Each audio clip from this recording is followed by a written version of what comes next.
몽골 제국을 무너뜨린 것은 적이 아니었습니다. 형제였습니다. 역사상 가장 넓은 땅을 정복한 제국. 그 제국을 무너뜨린 것은 같은 피를 나눈 형제들의 칼이었습니다. 1259년 몽케 칸이 죽습니다. 칭기즈칸의 손자이자 제국의 네 번째 대칸이었습니다. 죽은 곳이 의외입니다. 중국 스촨성, 조어성이라는 작은 산성 앞이었습니다. 남송을 정복하기 위해 직접 군대를 이끌고 내려왔다가 이 작은 성 하나를 넘지 못하고 쓰러진 겁니다. 병사설이 가장 유력합니다. 전염병이었다는 설, 전투 중 부상이라는 설도 있습니다. 어찌되었든 결과는 하나였습니다. 제국의 주인이 사라졌습니다. 그리고 이 순간을 기다린 두 남자가 있었습니다. 쿠빌라이와 아릭부케. 같은 어머니에게서 태어난 친형제였습니다.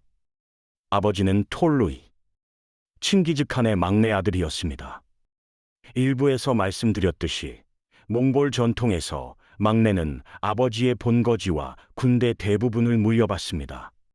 톨루이는 칭기즈칸의 본거지인 몽골 초원과 제국 군대의 대부분을 상속받았습니다. 칸의 자리는 오고타이에게 갔지만 진짜 힘은 톨루이 가문에 있었던 겁니다. 이 구조가 문제였습니다. 칸의 자리와 실제 군사력이 다른 가문에 나뉘어 있었던 겁니다. 그리고 이 균열이 마침내 터집니다. 톨루이의 아들 몽케가 대칸이 된 것 자체가 이미 오고타이 가문에서 톨루이 가문으로 권력이 넘어간 것이었습니다. 그리고 몽케가 죽자 톨루이의 아들들끼리 싸우기 시작합니다. 쿠빌라이, 형제 중 넷째였습니다. 이 남자는 다른 몽골 왕족들과 달랐습니다. 어릴 때부터 중국 문화에 관심이 많았습니다. 한족 학자들을 곁에 두고 유교와 불교를 공부했습니다. 몽케칸 시절 중국 방면의 군사작전을 맡으면서 중국 북부에 자신만의 세력 기반을 만들어 놓았습니다. 개평부라는 곳에 자신의 수도까지 세워둔 상태였습니다. 쿠빌라이의 생각은 이랬습니다. 몽골은 더 이상 초원의 유목제국으로 남아서는 안 된다. 세계를 정복했으면 세계를 다스려야 한다. 중국식 관료제를 받아들이고 농업을 장려하고 도시를 세워야 한다. 아릭부케, 막내였습니다. 몽골 전통대로라면 아버지의 본거지를 물려받는 적통이었습니다. 아릭부케는 카라코룸에 있었습니다. 일부에서 말씀드린 그 수도, 몽골 초원 한가운데의 카라코룸. 아릭부케의 생각은 정반대였습니다. 우리는 몽골인이다. 초원에서 태어나 초원에서 살아온 민족이다. 중국 사람 흉내를 낼 이유가 없다. 칭기즈칸이 만든 전투, 초원의 방식으로 제국을 다스려야 한다. 이것은 단순히 누가 칸이 되느냐의 싸움이 아니었습니다. 제국의 정체성을 건 전쟁이었습니다. 우리는 몽골인인가? 세계 제국의 황제인가? 초원의 전통을 지킬 것인가? 정복한 세계에 맞춰 변할 것인가? 이 질문에 대한 답이 갈렸습니다. 몽케가 죽은 소식이 전해지자 두 형제는 거의 동시에 움직입니다. 쿠빌라이는 중국 북부 개평부에서 자신을 따르는 장군들과 관리들을 모아 쿠릴타이를 엽니다. 1260년 음력 3월. 여기서 쿠빌라이가 대칸으로 추대됩니다. 한 달 뒤 아릭부케는 카라코룸에서 자신만의 쿠릴타이를 엽니다. 여기서 아릭부케가 대칸으로 추대됩니다. 같은 제국에 대칸이 두 명이 된 겁니다. 전통의 관점에서 보면 아릭부케 쪽이 정통성이 있었습니다. 쿠릴타이는 카라코룸에서 몽골 본토에서 열리는 것이 관례였습니다. 쿠빌라이가 중국 땅에서 연 쿠릴타이는 전통에 어긋났습니다. 칭기즈칸의 다른 후손들도 대부분 아릭부케를 지지했습니다. 킥차크 칸국의 베르케 칸, 차가타이 칸국의 알구 칸. 아릭부케가 진짜 대칸이라는 입장이었습니다. 쿠빌라이를 지지한 것은 중국 방면의 몽골 궁벌들과 한족 관료들이었습니다. 전통 대 변화, 초원 대 중국, 유목 대 정주. 갈라질 수 있는 모든 것이 갈라졌습니다. 내전이 시작됩니다. 쿠빌라이에게는 한 가지 결정적인 이점이 있었습니다. 중국의 곡창지대를 장악하고 있었다는 겁니다. 카라코룸은 초원 한가운데에 있었습니다. 2부에서 말씀드린 것처럼 이 도시는 세계 각지에서 물자를 가져와야 유지되는 곳이었습니다. 스스로 식량을 생산할 수 없는 수도. 쿠빌라이는 이 약점을 정확히 찔렀습니다. 중국에서 카라코룸으로 올라가는 보급로를 끊어버린 겁니다. 카라코룸은 굶기 시작합니다. 아릭부케는 군사적으로도 밀렸습니다. 1260년 두 군대가 처음 충돌합니다. 쿠빌라이의 군대가 이겼습니다. 아릭부케는 북쪽으로 후퇴하고 반격을 시도하지만 번번이 실패합니다. 결정적인 타격은 동맹의 배신이었습니다. 차가타이 칸국의 알구칸이 처음에는 아릭부케를 지지했습니다. 하지만 아릭부케가 알구의 영토에서 강제로 물자를 진발하자 알구가 돌아섭니다. 동맹이 적이 된 겁니다. 보급은 끊기고 동맹은 떠나고 전투에서는 지고 4년간의 내전 끝에 1264년 아릭부케는 쿠빌라이 앞에 무릎을 꿇습니다. 항복이었습니다. 쿠빌라이가 아릭부케에게 물었다고 합니다. 형과 아우 중에 누가 옳았느냐? 아릭부케의 대답이 기록에 남아 있습니다. 그때는 내가 옳았고 지금은 형이 옳습니다. 지금은 형이 옳다. 이 한마디에 모든 것이 담겨 있습니다. 힘이 곧 정의가 되는 초원의 법칙. 그것은 칭기즈칸 이전의 초원이나 칭기즈칸 이후의 초원이나 달라지지 않았습니다. 아릭부케는 2년 뒤 죽습니다. 병사했다고 기록되어 있지만 독살설이 끊이지 않았습니다. 쿠빌라이가 승리했습니다. 하지만 이 내전은 끝이 아니라 시작이었습니다. 제국은 이미 갈라지고 있었습니다. 쿠빌라이가 중국에서 쿠릴타이를 열었을 때 다른 칸국들은 이를 인정하지 않았습니다. 킵차크 칸국, 차가타이 칸국, 일칸국. 이들은 쿠빌라이를 대칸으로 인정하면서도 사실상 독립적으로 움직이기 시작합니다. 하나의 제국이 4개의 세계로 갈라지고 있었습니다. 같은 칭기즈칸의 피를 이었지만 완전히 다른 세계로 변해가는 4개의 나라. 킵차크 칸국. 러시아와 동유럽의 초원을 지배하고 있었습니다. 칭기즈칸의 장남 주치의 후손들이 다스리는 나라였습니다. 이 칸국의 지배층은 몽골인이었지만 지배하는 땅의 대부분은 슬라브인, 러시아인의 세계였습니다. 러시아인들은 이 시기를 타타르의 멍해라고 부릅니다. 240년간의 지배. 그런데 흥미로운 일이 벌어집니다. 지배자가 피지배자에게 물들기 시작한 겁니다. 킥차크 칸국의 몽골 지배층은 점점 투르크어를 쓰기 시작합니다. 그리고 이슬람으로 개종합니다. 1260년대 베르케 칸이 이슬람을 받아들인 것이 시작이었습니다. 몽골 제국에는 야사라는 법전이 있었습니다. 칭기즈 칸이 만든 법인데 여기에 종교의 자유가 명시되어 있었습니다. 어떤 신을 믿든 처벌하지 않는다. 하지만 통치자가 이슬람을 선택한 순간 칸국 전체가 서서히 이슬람 세계로 기울어집니다. 초원의 유목민이 이슬람 교도가 된 겁니다. 차가타이 칸국.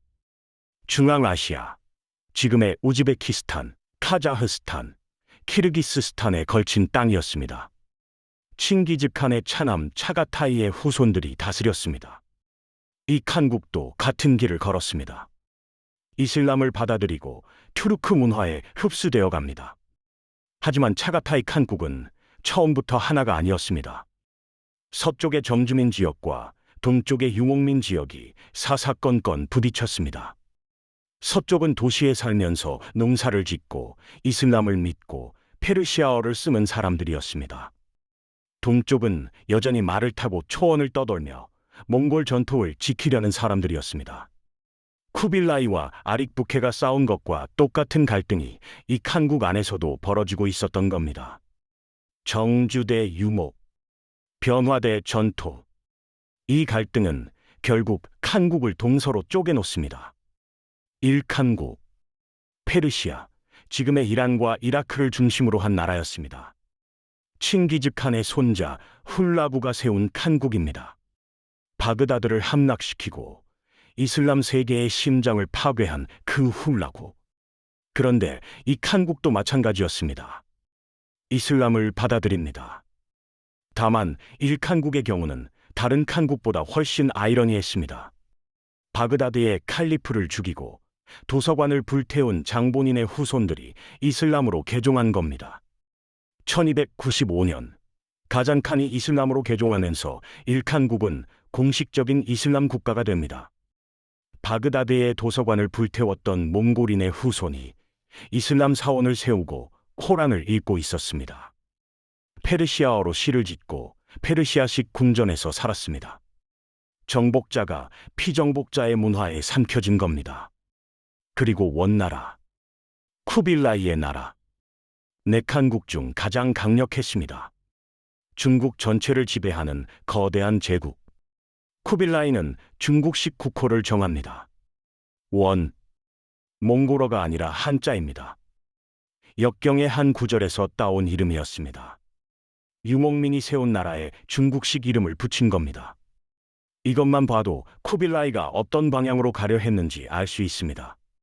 네칸국은 모두 같은 칭기즈칸의 후손이 세웠습니다. 같은 피, 같은 야사, 같은 전통을 공유했습니다. 하지만 100년이 지나자 서로 알아볼 수 없을 만큼 달라져 있었습니다. 킵차크 칸국은 러시아 초원의 이슬람 국가가 되어 있었고, 일칸국은 페르시아 문명에 흡수되어 있었고, 차가타이 칸국은 중앙아시아의 투르크 국가로 변해 있었고, 원나라는 중국 왕조가 되어 있었습니다. 같은 혈토, 완전히 다른 세계. 그런데 이 네 칸국이 평화롭게 지냈느냐? 아닙니다. 서로 칼을 겨눴습니다. 일칸국과 킵차크 칸국은 카프카스 지역을 놓고 전쟁을 벌입니다. 둘 다 칭기즈칸의 후손이었습니다. 하지만 카프카스의 초원과 교역로는 양보할 수 없었습니다. 베르케 칸의 킵차크 칸국은 이슬람을 받아들인 상태였습니다. 훌라구가 바그다드를 파괴하고 칼리프를 죽인 것에 격분했습니다. 같은 칭기즈칸의 후손이 이슬람의 수장을 죽이다니. 종교가 혈통보다 강해진 순간이었습니다. 그리고 가장 길고 집요한 전쟁이 있었습니다. 카이두의 반란. 카이두는 오고타이의 손자였습니다. 오고타이 가문 입장에서 보면 데칸의 자리는 원래 자기 가문의 것이었습니다. 칭기즈칸이 직접 오고타이를 후계자로 지목했으니까요. 그런데 톨루이 가문의 몽케가 데칸이 되었고 이제 쿠빌라이가 앉아 있습니다. 카이두는 이것을 찬탈이라고 봤습니다. 차가타이 칸국과 손을 잡고 쿠빌라이의 원나라에 맞서 40년간 전쟁을 벌입니다. 40년입니다. 1268년부터 1301년 카이두가 죽을 때까지 몽골 초원 서쪽에서 끊임없이 원나라를 공격했습니다. 쿠빌라이는 남쪽으로는 남송을 정복하면서 서쪽으로는 카이두의 공격을 막아야 했습니다. 두 개의 전선에서 동시에 싸운 겁니다. 칭기즈칸이 만든 야사에는 이런 조항이 있었습니다. 같은 몽골인끼리는 싸우지 않는다. 그 법을 만든 사람의 손자들이 그 법을 가장 먼저 어긴 겁니다. 네칸국 중 가장 강력했던 곳은 쿠빌라이의 원나라였습니다. 하지만 그 안에도 균열이 생기고 있었습니다. 쿠빌라이에게는 꿈이 있었습니다. 몽골과 중국, 그리고 세계를 하나로 아우르는 제국. 초원의 힘과 중국의 문명을 결합한 역사상 없었던 나라. 그 꿈의 중심에 도시 하나를 세웁니다. 대도, 지금의 베이징입니다. 카라코룸은 초원 한가운데의 작은 도시에 불과했습니다. 쿠빌라이는 그곳을 버리고 중국 북부에 완전히 새로운 수도를 건설합니다. 대도의 규모는 당시 세계 어느 도시와도 비교할 수 없었습니다. 바둑판처럼 반듯한 도로, 거대한 궁전, 인공 호수와 정원. 이탈리아 상인 마르코 폴로가 이 도시를 방문하고 기록을 남깁니다.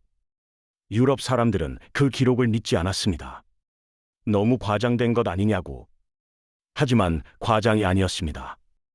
대도는 실제로 당시 세계 최대의 도시였습니다. 쿠빌라이는 대운하도 확장합니다. 중국 남부의 쌀을 북부의 대도까지 실어 나르기 위해서였습니다.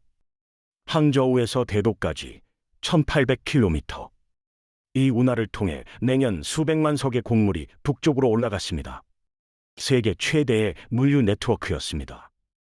여기까지만 보면 쿠빌라이는 위대한 황제처럼 보입니다. 실제로 중국 역사에서 쿠빌라이를 명군으로 평가하는 시각도 있습니다.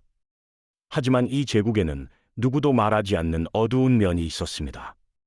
차별입니다. 쿠빌라이는 제국의 모든 사람을 4등급으로 나눕니다. 1등급 몽골인, 제국의 주인이었습니다. 인구는 가장 적었지만 모든 권력의 꼭대기에 있었습니다. 공위 관직, 군사 지휘권, 핵심 요직은 모두 몽골인의 몫이었습니다. 2등급 생목인, 쉽게 말하면 눈 색깔이 다른 사람들이라는 뜻입니다. 중앙아시아, 페르시아, 아랍 출신, 위구르인, 투르크인, 페르시아 상인들이 여기에 속했습니다. 이들은 몽골인 다음 가는 특권을 누렸습니다. 특히 재정과 상업 분야에서 중용되었습니다.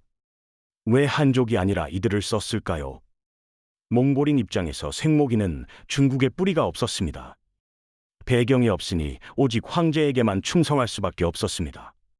한족을 쓰면 한족끼리 뭉칠 위험이 있었지만 생목인은 그럴 일이 없었습니다. 철저한 계산이었습니다. 3등급 한인. 여기서 한인은 한족만을 뜻하는 것이 아닙니다. 화북지역, 그러니까 옛 금나라 영토에 살던 사람들을 통틀어 한인이라 불렀습니다. 한족, 거란족, 여진족, 바레인까지 전부 포함입니다. 4등급 남인, 남송 출신입니다.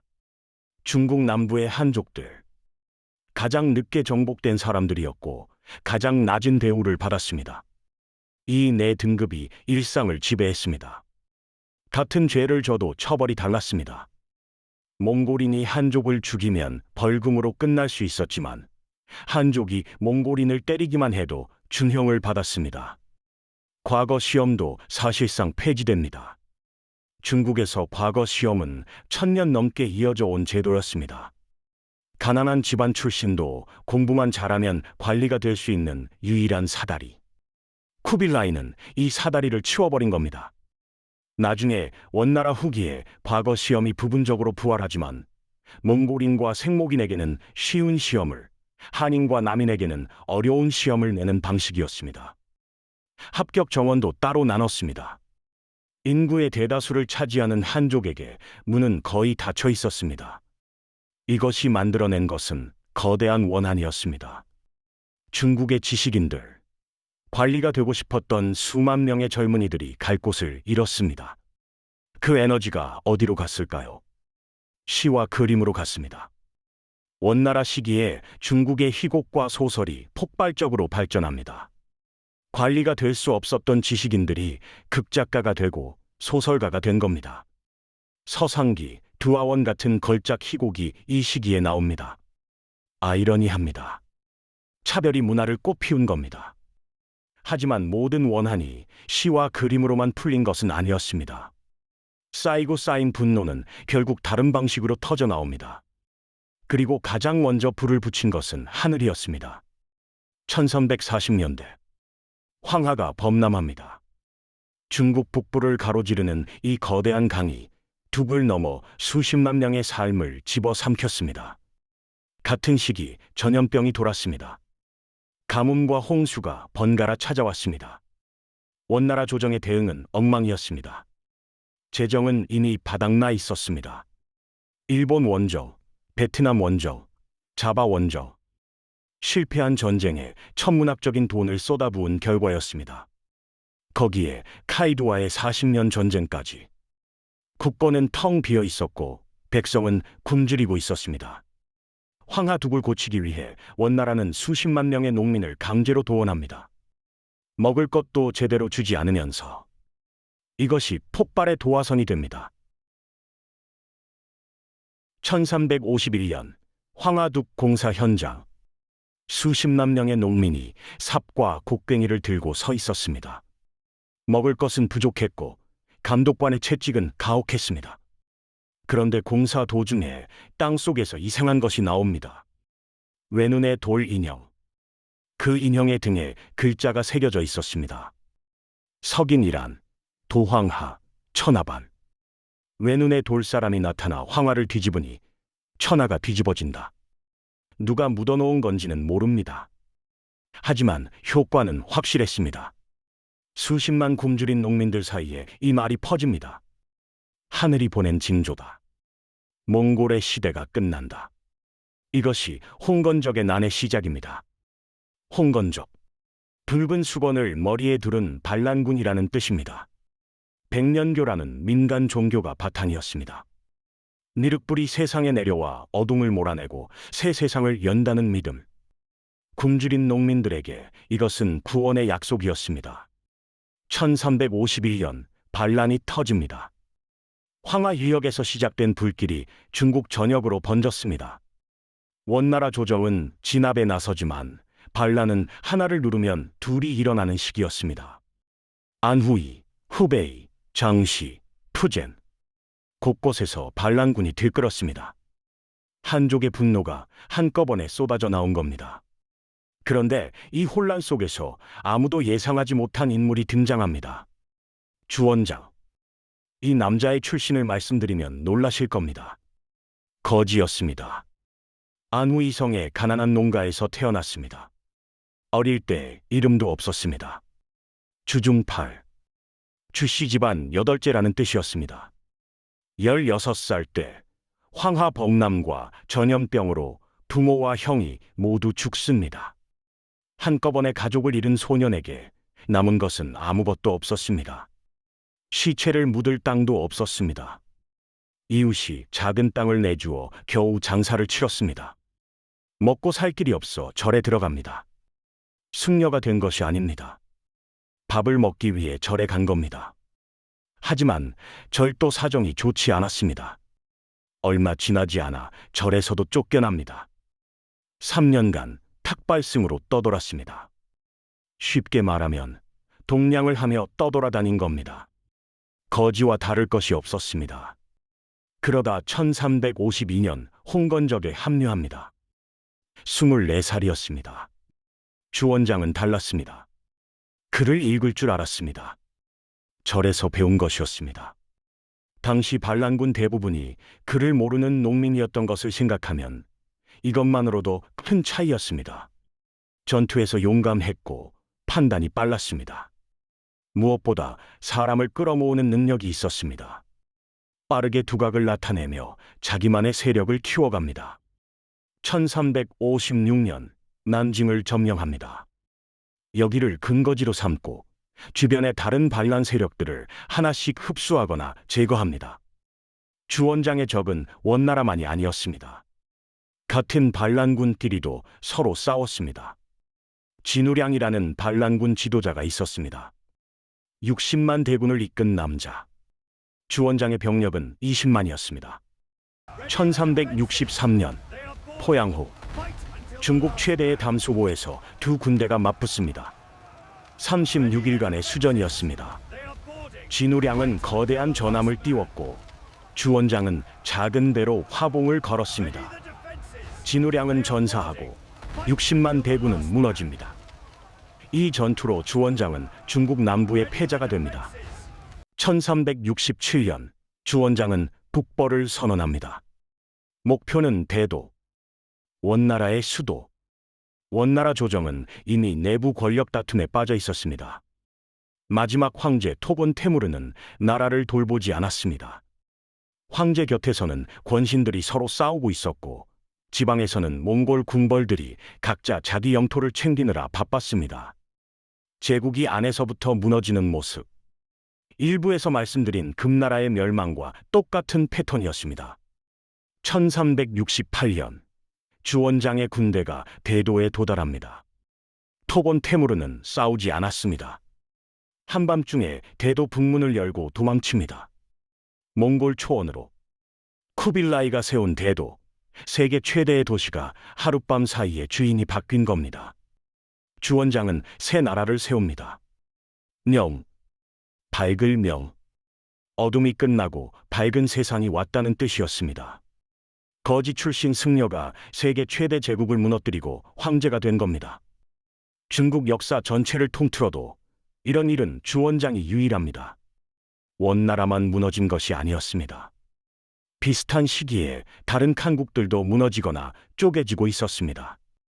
1칸국은 이미 1335년에 붕괴했습니다.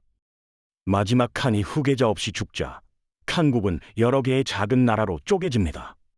페르시아에 완전히 흡수된 뒤 몽골의 흔적은 거의 사라졌습니다. 차가타이 칸국은 동서로 분열된 상태였습니다.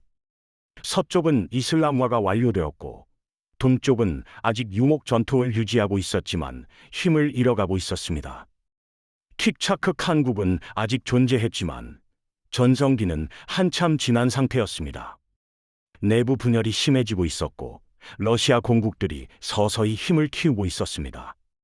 칭기즈칸이 세운 제국, 아들과 손자들이 네 갈래로 나눈 제국, 그 네 갈래마저 하나씩 무너지고 있었습니다. 그런데 이 혼란 속에서 기회를 잡은 나라가 있었습니다. 고려입니다. 원나라의 부마국이었습니다. 80년 넘게 몽골의 간섭 아래 있었습니다. 고려 왕은 몽골 공주와 결혼해야 했고 왕의 이름에 몽골식 이름이 붙었습니다. 원나라가 흔들리는 것을 가장 먼저 눈치챈 사람이 공민왕이었습니다. 1356년 주원장이 난징을 점령한 바로 그 해입니다. 공민왕은 반원 정책을 선언합니다. 원나라의 간섭기구였던 정동행성 이문소를 폐지합니다. 원나라가 심어놓은 기철 일파를 습충합니다. 그리고 군사행동에 나섭니다.